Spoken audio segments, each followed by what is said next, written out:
सभी विद्यार्थियों को मेरा नमस्कार।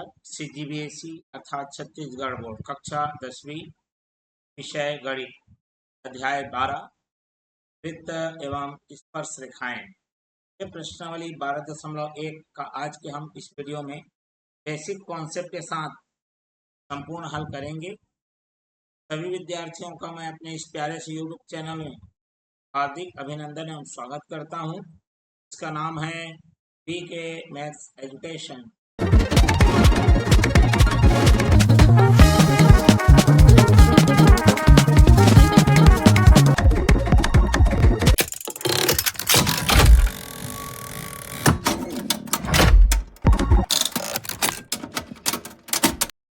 जैसा कि मैंने बताया, प्रश्नावली 12.1 के प्रश्नों को बेसिक कॉन्सेप्ट के साथ हल करेंगे। जो विद्यार्थी हमारे चैनल में नए हैं, चैनल को सब्सक्राइब कर बेल आइकन नोटिफिकेशन ऑन कर लीजिए।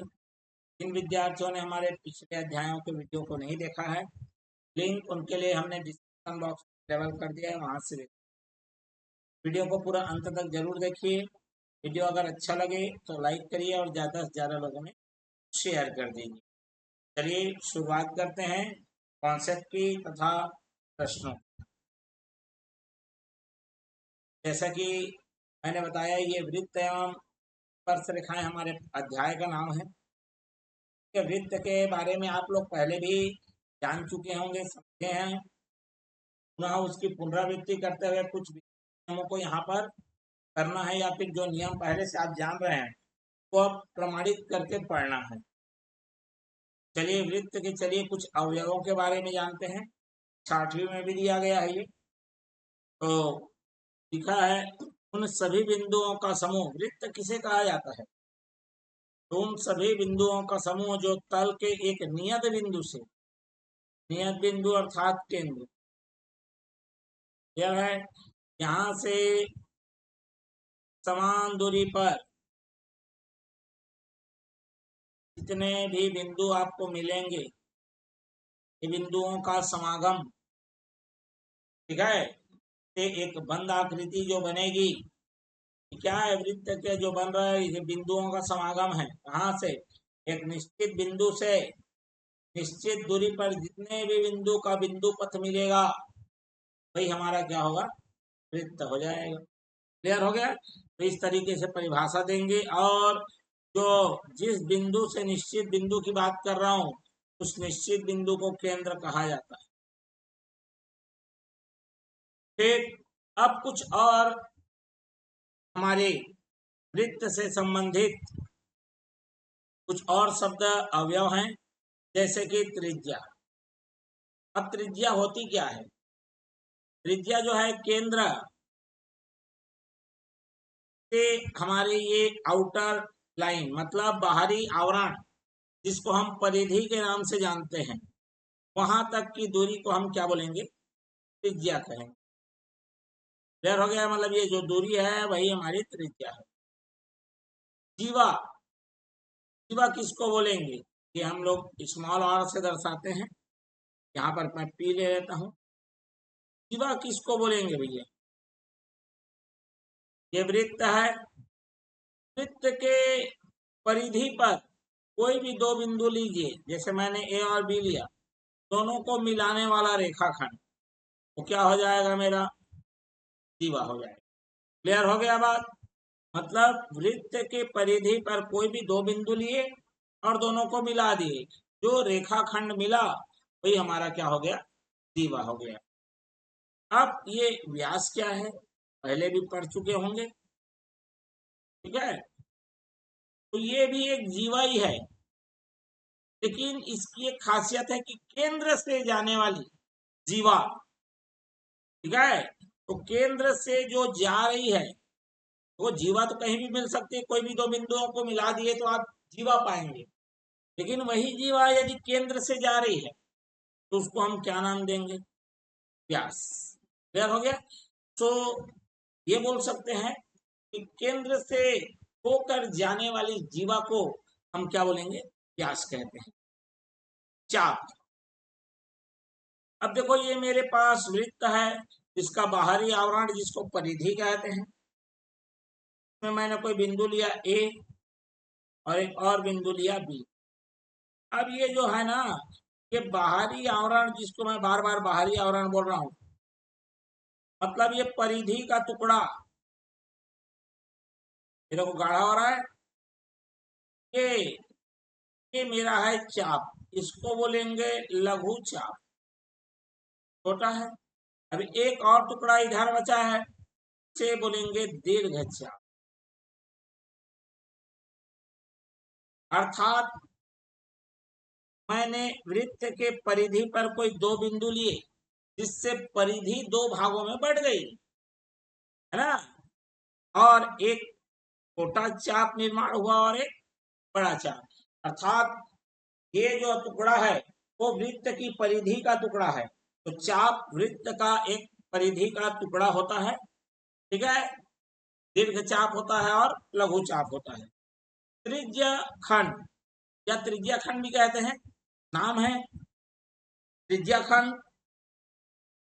मतलब यदि वृत्त में कोई त्रिज्या एक टुकड़ा बना लेती है, इस टुकड़े का नाम है त्रिज्य खंड।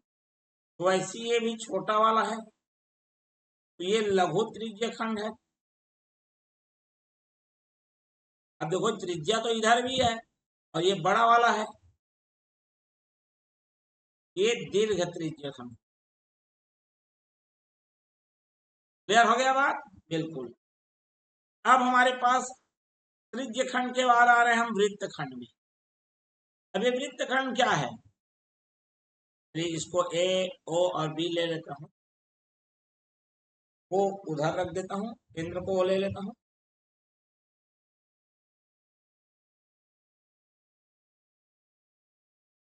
अब देखो वृत्त खंड माने वृत्त का टुकड़ा। तो यदि कोई जीवा वृत्त को क्या कर रही है, दो भागों में बांट रही है, तो ये एक छोटा हिस्सा मिला, ये लघु वृत्त खंड, और ये जो टुकड़ा है ऊपर वाला बड़ा है ना, ये किसके द्वारा टुकड़ा हो रहा है? के द्वारा। तो वृत्त में के द्वारा यदि वृत्त को दो भागों में काटा जाए, हमारा एक जो खंड है वह क्या हो गया, मेरा वृत्त खंड हो जाएगा। क्लियर हो गया बात? बिल्कुल। इस तरीके से हमने कुछ वृत्त के अवयव हैं, कौन क्या होता है ये जान लिए हैं। आगे बढ़ते हैं। आगे बढ़ने पर हमें प्राप्त हुआ सर्वांग समवृत्त। अभी क्या चीज? सर्वांग सम त्रिभुज पढ़े, सर्वांग सम समांतर चतुर्भुज पढ़े, ठीक। अब सर्वांग सम वृत्त पढ़ना। यदि कोई वृत्त है, दो वृत्त जिनकी त्रिज्या अगर बराबर हो जाए, केवल त्रिज्या को बराबर होने की जरूरत है, दोनों क्या हो जाएंगे, सर्वांग सम हो जाएंगे। यदि एक की त्रिज्या R1, एक की त्रिज्या R2 और R1 बराबर हो जाए R2 के, तो हम बोलेंगे दोनों वृत्त क्या है, सर्वांग सम है। क्लियर हो गया? अब जीवा द्वारा केंद्र पर अंतरित कोण, ये जीवा,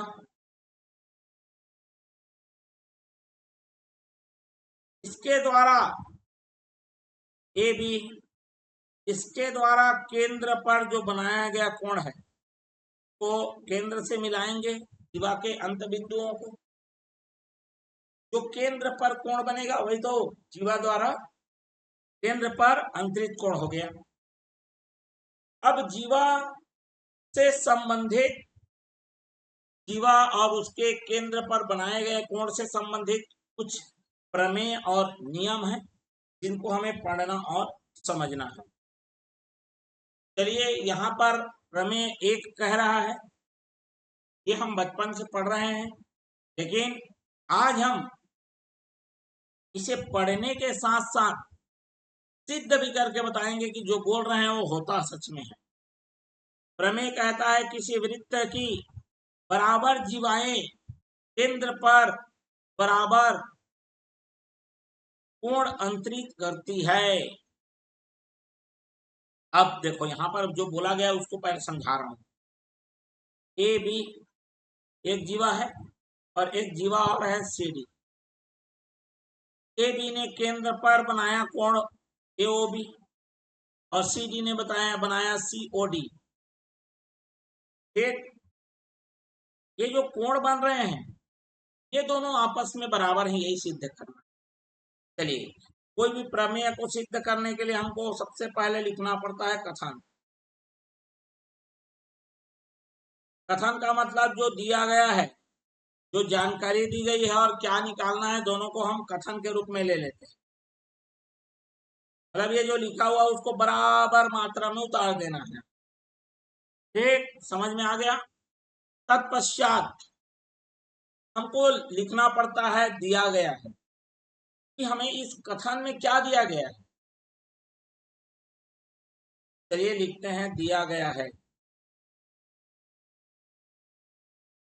ये किसी भी प्रमेय को सिद्ध करने का स्टेप बाय स्टेप तरीका है। दिया गया है कि जो मेरा जीवा है वो बराबर है, मतलब जीवा ए बी बराबर है जीवा सी डी के। ठीक, हमारा सिद्ध करना है, सिद्ध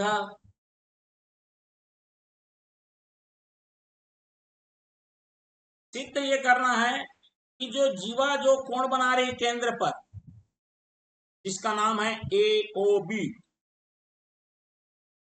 कोण AOB बराबर है कोण COD के। ये मुझे क्या करना है, सिद्ध करना है। स्पष्ट हो गया बात। चलिए अब इसे सिद्ध कैसे करेंगे, तो चलिए यहाँ पर कोई रचना वचना की जरूरत नहीं है। ठीक, हाँ, रचना बोल सकते हैं ए से ओ को मिलाया, बी से ओ को मिलाया, क्योंकि ये पहले दिया नहीं गया है ना, याद रखो, बाद में बनाना पड़ेगा आपको। चलिए रचना लिख लो। रचना में है ए से ओ, बी से ओ, सी से ओ तथा डी से ओ। तो क्या किया मैंने, मिलाया। केवल हमको क्या दिया गया था, ये जीवा दिया गया था, ये त्रिज्या नहीं दिया गया है, मैंने मिलाया है। ठीक, अब हमको सिद्ध करना है जिसको हम उपपत्ति का नाम देते हैं। इसमें आपको त्रिभुज दिख रहा होगा दोस्तों, त्रिभुज AOB तथा त्रिभुज COD में आपको दिख रहा होगा AO। इस त्रिभुज का AO उस त्रिभुज के OC के बराबर है। AO बराबर OC, कारण ये है दोनों त्रिज्या है और त्रिज्या हमेशा बराबर होती है। क्लियर हो गया बात, बिल्कुल। उसी प्रकार इधर का OB या उधर का OD, OB बराबर है उधर के OD, कारण है त्रिज्या बराबर होती है। अब इधर का जो AB है उधर के CD के बराबर है। ऐसा इसलिए है क्योंकि दिया गया है। अब आप जानते होंगे कक्षा 9वीं का ये प्रमेय है, यदि कोई भी दो त्रिभुज जिसकी संगत भुजाएं बराबर हो वो आपस में सर्वांग सम होती है। कौन से नियम से, भुजा भुजा भुजा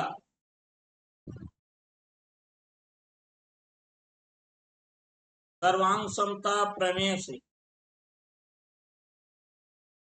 त्रिभुज AOB सर्वांग सम हो जाएगा त्रिभुज COD।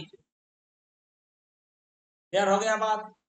अब आपको एक और बात भी पता होगी है, यदि कोई दो त्रिभुज सर्वांग सम हो गए तो उसके संगत अंग बराबर होते हैं, जिसको अंग्रेजी भाषा में CPCT का नाम दिया जाता है। ठीक, यहाँ पहला और आखिरी में क्या है, कोण के बारे में हमको देखो, भुजत बराबर है ए ओ बी, बराबर हो जाएगा कोण सी ओ डी। कारण लिख लो सीपी सिटी, तो हिंदी में बोलते हैं संगत अंग, ठीक है, अंगत अंग सर्वांग त्रिभुज का हिंदी रूपांतरण है। अंग्रेजी में corresponding part of congruent triangle. Clear? चलिए बढ़ते हैं अगले प्रमेय के लिए। प्रमेय क्रमांक 2 क्या कह रहा है, जरा देखो। प्रमेय 2 कह रहा है, इसी का उल्टा है, समझ लीजिए। यदि वृत्त की जीवाओं द्वारा केंद्र पर अंतरित कोण बराबर है, मान लेते हैं मेरे पास जीवा है ए बी और ये है सी डी, ठीक। तो प्रमेय को सिद्ध करने के लिए सबसे पहले जरूरत होती है कथन की, मतलब यहां से आपको लिखना है। और कथन कह रहा है उसके हिसाब से हम लोग लिखेंगे, दिया गया है। चलिए इस केंद्र को नाम दे देता हूं मैं ओ का। और कथन का कहना है कि यदि केंद्र पर जीवा द्वारा जो अंतरित कोण है बराबर है, अर्थात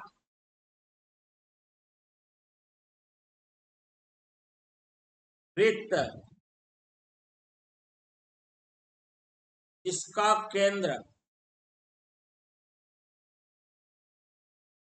ओ है, ठीक, कोण ए ओ बी जिसमें बराबर है कोण सी ओ डी के, ठीक। ए बी व सी डी जीवा है, ठीक, सिद्ध करना है।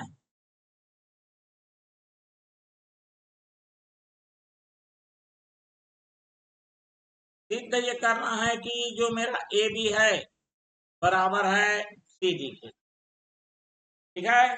चलिए रचना,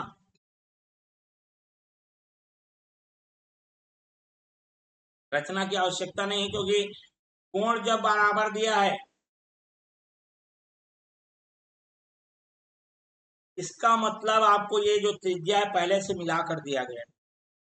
अब हमको केवल सिद्ध करना है, तो हम लिखेंगे उपपत्ति त्रिभुज ए ओ बी एवं त्रिभुज सी और डी में ये जो ए ओ है धर के ओ सी के बराबर है।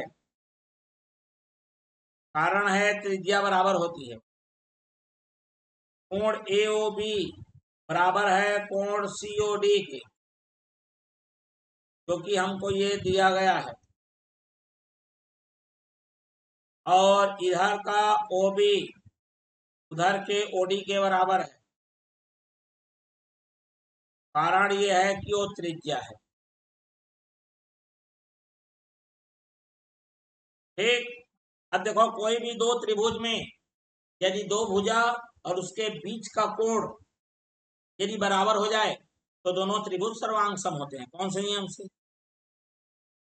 उस नियम का नाम है भुजा कोण भुजा,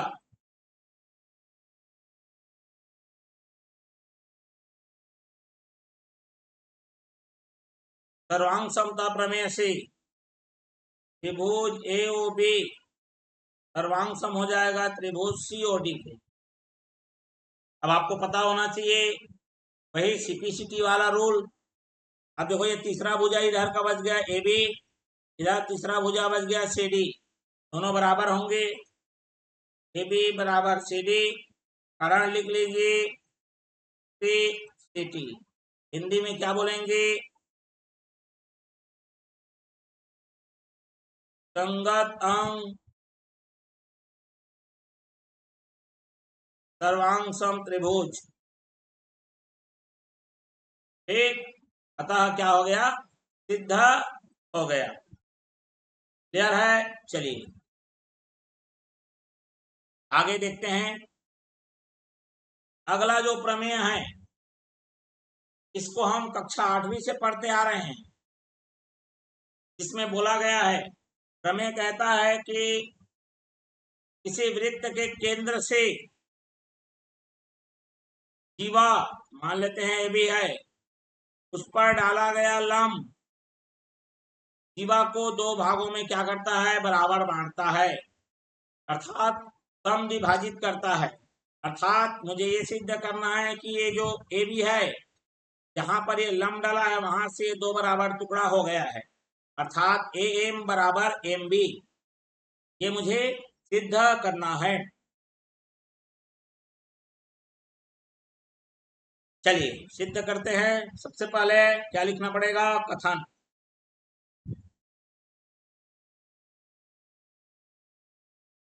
कथन में जो ये दिया गया है, ये पूरा कथन को लिखना है हूबहू।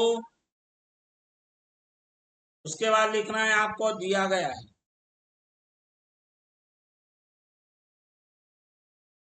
हमको दिया गया है एक वृत्त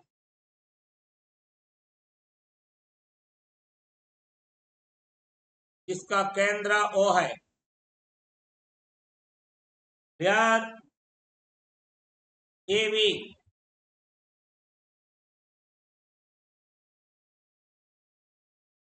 जीवा है तथा कोई लंब डाला गया है कहां पर? ए बी पर। बस इतना ही दिया गया है हमको। अब हमें जो सिद्ध करना है,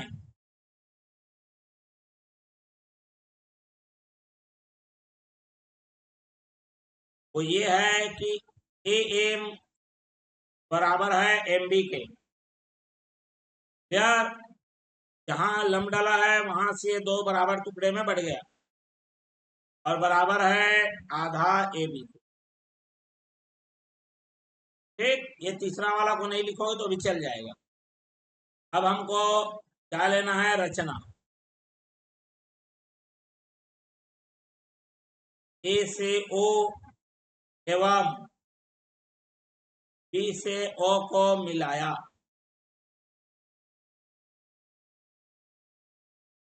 ठीक, चलिए अब जरा देखते हैं उपपत्ति। उपपत्ति का मतलब है इसको सिद्ध करना है, तो हम लेंगे समकोण त्रिभुज। लंब डाला है मतलब 90 अंश है। समकोण त्रिभुज ए एम ओ तथा समकोण त्रिभुज पी एम ओ में। क्लियर हो गया बात? चलिए अब हमारे पास दो समकोण त्रिभुज आ चुके हैं। यहाँ आप देख रहे होंगे ए ओ बराबर है किसके? ओ बी के। कारण ये और ये ओ से ए और ओ से बी दोनों त्रिज्या है, तो हम लिखते हैं इसी को। ए ओ बराबर है ओ बी के।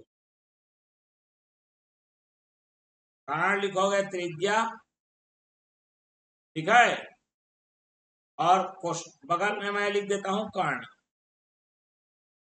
क्योंकि दोनों त्रिभुज समकोण त्रिभुज हैं और दोनों के लिए वो कर्ण का कार्य कर रहा है। भले त्रिज्या है लेकिन वो कर्ण का कार्य कर रहा है इस त्रिभुजों के लिए। कोण ए एम ओ बराबर कोण पी एम ओ, दोनों ही 90 अंश है। समकोण भी है। ठीक, पहले 90 को ऐसे लिख लेना था। अब देखो ये जो ओ एम है इस त्रिभुज में भी है और उस त्रिभुज में भी, तो ओ एम बराबर ओ एम, इसको लिख लो उभयनिष्ठ भुजा।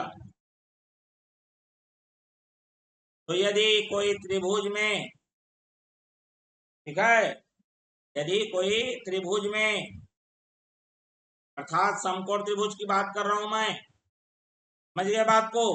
मैं बात कर रहा हूं केवल समकोण त्रिभुज की। अगर मेरे पास क्या हो जाए, कोई समकोण त्रिभुज है हमारे पास, ठीक है, और उसमें कर्ण बराबर हो जाए, समकोण तो है ही, यदि कर्ण बराबर हो जाए और कोई भी एक भुजा बराबर हो जाए, कर्ण दो बराबर है और कोई भी एक भुजा बराबर हो जाए, तो हमारा आरएचएस सर्वांग समता प्रमेय से, अर्थात समकोण कर्ण भुजा, अर्थात समकोण कर्ण भुजा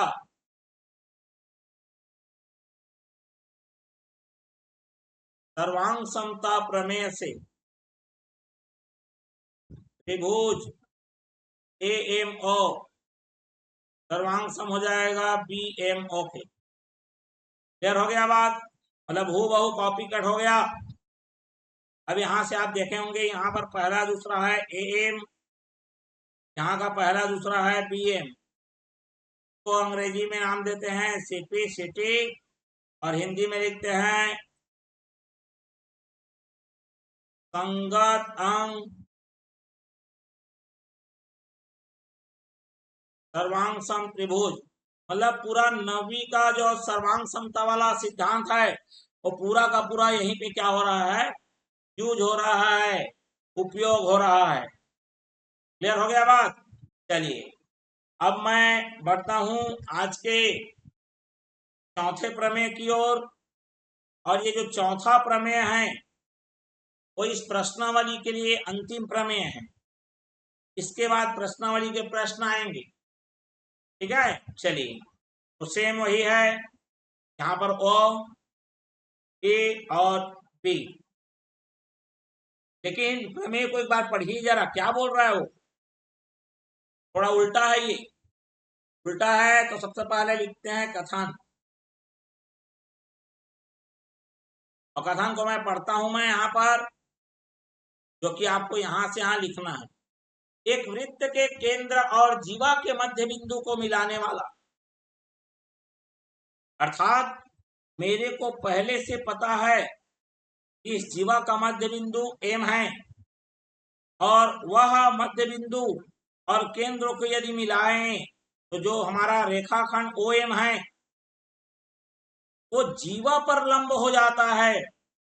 इससे पहले वाले प्रमेय में था कि हमने लंब डाला, मतलब 90 अंश वहां पर बनाया और वो बराबर भागों में बट गया। अभी इसका विपरीत है, विलोम है, कि हमें पता है कि ये इसका बीचों बीच वाला बिंदु है, मध्य बिंदु है, यहां से केंद्र को मिलाएंगे तो जो आएगा वो 90 अंश बनेगा।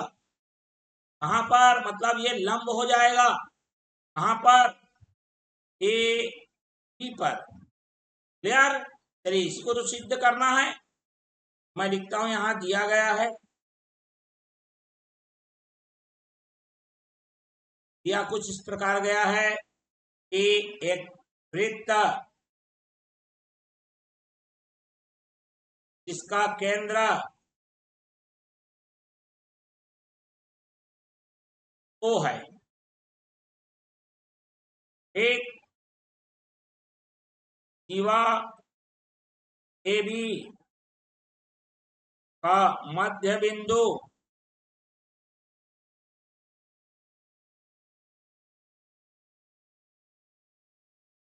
एम है, एक, अर्थात हम कह सकते हैं कि ए एम बराबर है एम बी। क्लियर? और आधा है किसका, ए बी का। ठीक, इस प्रकार ये सब दिया गया है। अब हमारे पास क्या है, दिया गया तो हो गया, सिद्ध करना है भैया, सिद्ध करना है। जो सिद्ध करना है वो इस प्रकार है कि ओ एम लंब है ए बी पर,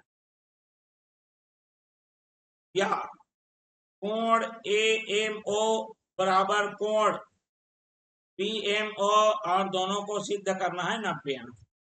मतलब एक ही है। ठीक, चलिए ओके।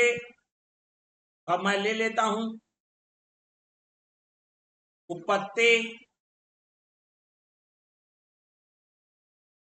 में ले लेता हूं मैं त्रिभुज AMO तथा त्रिभुज PMO में। ठीक है, अर्थात ये वाला छोटा त्रिभुज की बात कर रहा हूं मैं, और उसी प्रकार इसका इधर एक और डुप्लीकेट बनेगा। देखो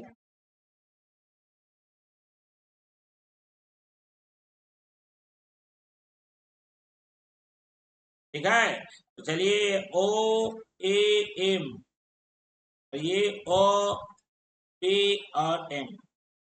ठीक है, आप देख रहे होंगे AO इधर के OB के बराबर होना चाहिए, कारण आपको पता होना चाहिए त्रिज्या है ये। ठीक है, चलिए AO बराबर OB,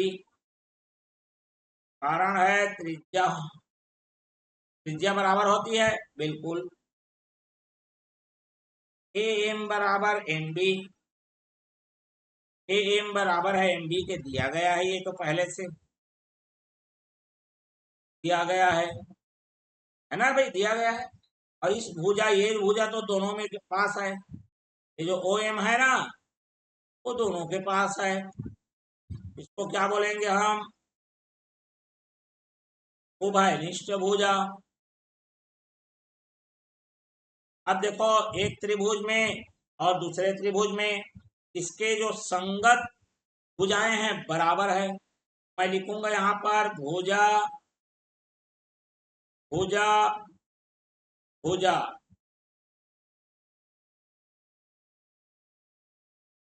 सर्वांग समता प्रमेय से त्रिभुज AMO सर्वांग सम हो जाएगा BMO के। ठीक, जैसे ही सर्वांग सम हुआ हम समझ जाएंगे, अब भुजा तो सब बराबर ही है तो संगत कोण तो बराबर होगा ना। तो यहाँ पर संगत कोण देखो, ये 90, सॉरी ये AO के सामने इधर कौन है मेरा M, भी आया नहीं है ना, 90 आएगा ये। AO के सामने है 90, सॉरी M है, तो OMA या AMO, इधर का AMO बराबर हो जाएगा उधर के AO के बराबर, इधर OB है, OB के सामने भी इधर M है, लेकिन वो BMO है। एक कारण क्या दोगे, सिटी। हिंदी में इसका अर्थ बता दिया हूं कई बार। ठीक, चलिए परंतु AMB, ठीक है, AMB एक सरल रेखा है,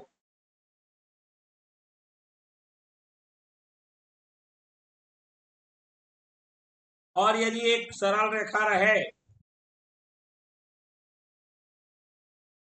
तो उसपे जो कुल कोण होते हैं 180 अंश होते हैं, पता होना चाहिए। अर्थात AMO प्लस करोगे BMO के, ये 180 अंश दिखेगा भैया। एक सरल रेखा में कितने का कोण बनता है, 180। परंतु AMO और BMO दोनों तो बराबर हैं, अभी अभी हमने सिद्ध किया है। इसका मतलब मैं लिखूंगा AMO